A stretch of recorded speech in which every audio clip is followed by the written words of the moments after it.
Yad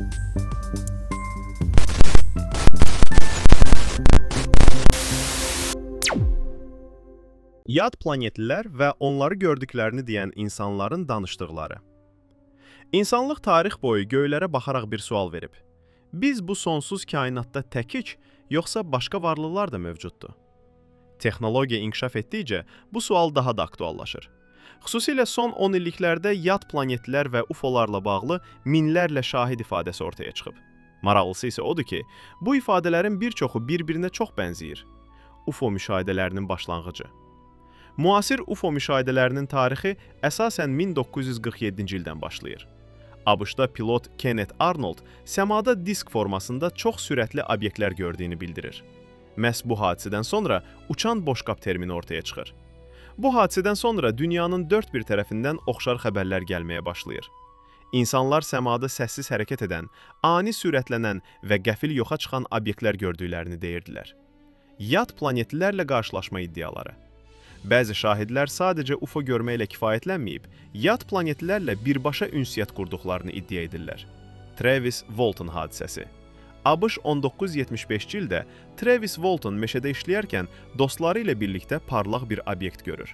Obyektə yaxınlaşan Travis güclü bir işıq şüası ilə havaya qalxır və yoxa çıxır. Dostları qorxu içində hadisə yerindən qaçırlar. Travis 5 gün sonra tapılır. O, yad planetlərin gəmisində oyandığını, ətrafında böyük başlı, iri gözlü varlıqlar gördüyünü və tibbi təcrübələr aparıldığını söyləyir. Onun dedikləri hələ də dünyanın ən məşhur yad planetli qaçırılma hadisələrindən biri sayılır. Varginha hadisəsi.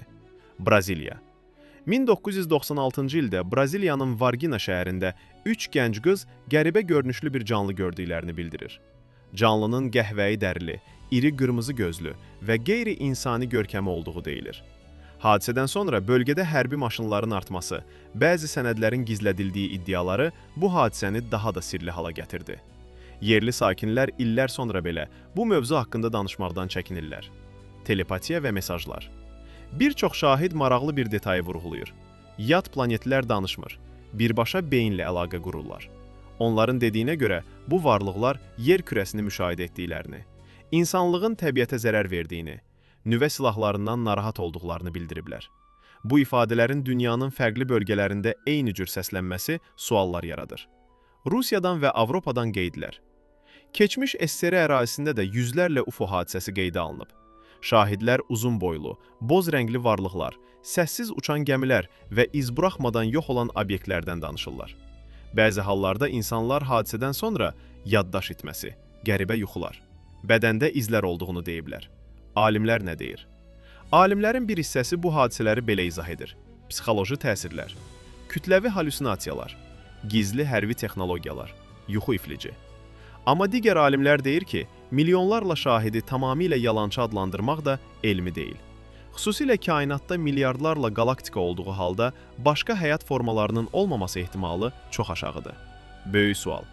Bəs yad planetlilər həqiqətən mövcuddurmu? Yoxsa bu sadəcə insan beyninin bilinməyən qorxularının nəticəsidir? Bəlkə də cavab hələ vaxtı gəlmədiyi üçün gizlidir. Son söz. Bugün danışılanlar yalnız iddialardır. Amma unutmamalıyıq ki, bir vaxtlar yer kürəsinin dairəvi olması da inanılmaz sayılırdı. Sən nə düşünürsən? Yad planetlər realdır, yoxsa mif?